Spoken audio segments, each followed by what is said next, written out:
This is the Rita Cosby Show. By the way, some new information coming in from the U.S. Senate. Just a little bit ago, the Senate has approved a bipartisan legislation aimed at keeping firearms out of the hands of dangerous people after a group of Republicans sided with Democrats on the measure. The Senate just passing it a little bit ago, 65 to 33. That included 15 Republicans, including Mitch McConnell of Kentucky. And a lot of people are not happy that Republicans were part of this.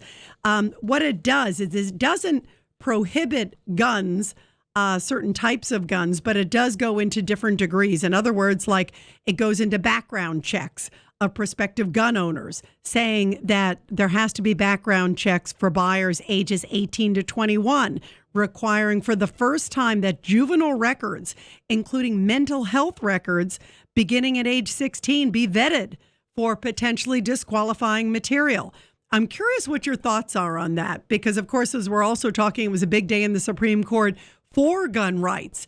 And yet this now adds background checks. It also adds red flag laws, by the way, that allow guns to be temporarily confiscated from people deemed by a judge to be too dangerous to possess them. That, I think, is the criteria deemed by a judge. So it can't be like somebody has a vendetta against somebody else and then suddenly they're not allowed to have a gun because somebody's trying to pull one over somebody else. It has to actually go through a judge and get sanctioned by a judge that indeed this is a red flag, that this is an issue. That could have prevented, indeed, some other cases that we've seen of late, particularly the Buffalo one. And also, I actually like the idea of juvenile records being seen. Some people, feel it's a definite infringement, so I understand that as well. But I actually think it's a pretty good idea that if somebody has a trouble, even an arrest, of course, and a juvenile record, what happened is a lot of times then they go and apply for a gun at the age of 18. And remember, those juvenile records are sealed.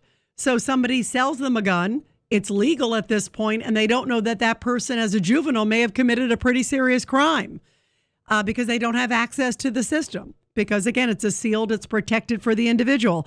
I hate to say it. I actually think that if somebody has committed a serious crime as a juvenile, that should preclude them from getting a gun. If somebody is a violent person, somehow we have to let those people who are selling guns and are doing it in a responsible fashion, that they're able to see if this person is troubled and that this person indeed has a history of violence, even as a juvenile. I actually think that that's a good thing. And I want to hear your thoughts because I know a number of people do not feel comfortable with that. They're also looking at tightening a federal ban on domestic abusers from buying firearms if somebody has been a proven domestic abuser, and also strengthening laws against straw purchasing and trafficking of guns. What's your reaction to this? Because, of course, now it has to go to the House to get approved, and then President Biden would sign it into law. It's not a ban on assault weapons, which is clearly what the left wanted, but there are some measures in here that a number of people are not comfortable with. They feel it's an infringement on, privacy rights about some of the background checks and some of the juvenile records and some of these other things and the red flag laws. I think some of this is good. You don't want somebody crazy getting access to a gun, and just because somebody turns 18, they shouldn't have their whole record wiped clean and then they can buy an assault weapon, which is what we've seen of late. Remember the guy in Buffalo, as soon as he turned 18, pretty much, he goes and buys 2 guns. And he had some stuff in his background. And also the guy in Florida didn't sound like have any arrest records, but had some pretty serious threats in his background. And the guy also in Uvalde had a lot of threats in his background. Not that you would have seen it because it wasn't arrests, but you got to have family members who are speaking out. You got to have teachers who are speaking out. You got to have classrooms that are speaking out. And if somebody was arrested and busted for something like this, I actually think they should be prohibited from having a gun. We want responsible gun owners, and that's what the decision, I think, from the Supreme Court today was. And that's why I think it's so outrageous that Democrats are basically saying, oh, this is against the Constitution. Oh, no, no, no, no. To me, this is exactly what the Constitution is saying, is that you are a law-abiding citizen. You are allowed to carry it. And that's, to me, I think it was the right decision. and we'll see where this goes here. 1-800-848-9222, 1-800-848-9222, and you are listening to The Rita Cosby Show. Let's continue with Larry, because I said I wasn't going to boom you, so go ahead, Larry. Yes, I just think that these supervening federal laws are the perfect prelude to the Supreme Court's decision about right to carry in New York. And the Democrats don't want that, because the Democrats want the ability to direct social policy by coddling criminals. That's what they want. This is a big conspiracy between the judges, the Legal Aid Society, the black politicians, and the criminals themselves. As I said yesterday when I made the point that the gang members are challenging Eric Adams, and you came back and said, well, that killer at the subway in Sunset Park, James, who killed a bunch of people, he wasn't a gang member. Yes, but the one that killed that guy Velasquez was, when he shot that guy point blank. There was no motive for that, and he paced up and down to get the courage to do it. That was a gang-induced killings. They will no longer, the day will come in New York where they will not be able to use the gang. The gang members will be dealt with either by the police, like they should be. They will unshackle the police, or the citizens will be able to defend themselves. Yeah, but you know what? We don't want it to be, the one thing I will agree with Eric Adams, we don't want it to be the Wild West and get to a point where everybody turns into a Bernie Getz. Is that what you're referring to, Larry? I mean, what are you referring to here? Well, the point of the matter is that the Wild West existed because people had the right to defend themselves, and there were criminals there. But what restrains that is the power of law enforcement, and that's exactly what government has been shackling. They're going to be showed up when the average citizen, and by the way, it's a danger to the average citizen, legally speaking. The courts have gone so far left that there could be no self-defense justification anymore. They could actually, like Kim Potter, an innocent citizen who's defending himself, could actually do time because they've restrained the police so far. Like, for example, that policeman that was assaulted yesterday. If somebody is dragged down the steps and he has a gun, he's allowed to shoot the guy. But why didn't the cop shoot the guy?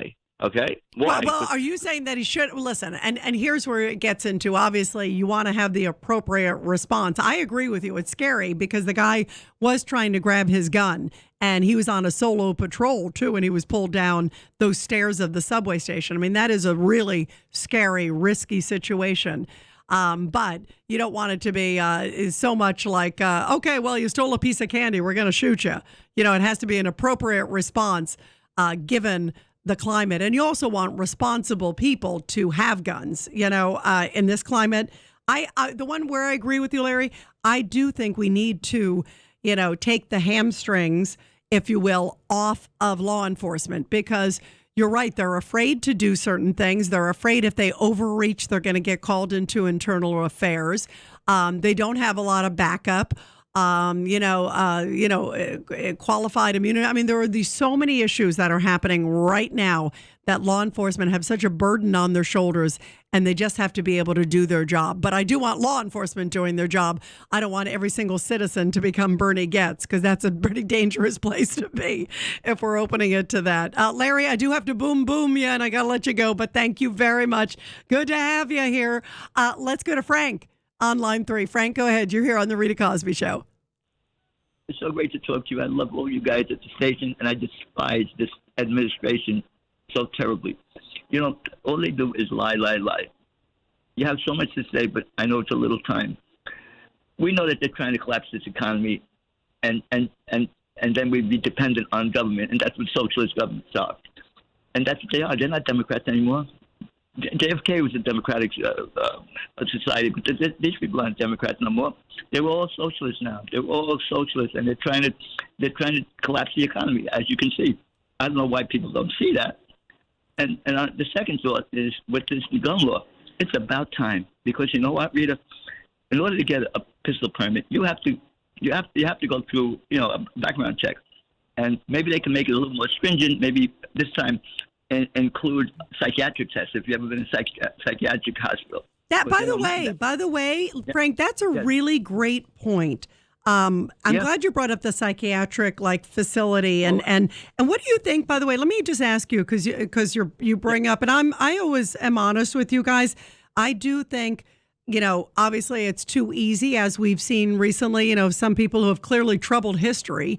And then suddenly they turn 18 and they go buy a gun and they get it legally. I don't blame the gun seller because he doesn't see anything in the background. And a lot of people can suddenly look normal and then they're nuts the minute they walk out, or they're not able to see that the person had a juvenile record, or the families didn't take any responsibility and say anything, or other people didn't say anything. So, but in the case of, I believe it was the Buffalo guy, where he had spent time. Remember? It was because the New York State guys came in and evaluated the guy. Remember? And he spent like 36 hours in a mental facility. And that doesn't go down on a record.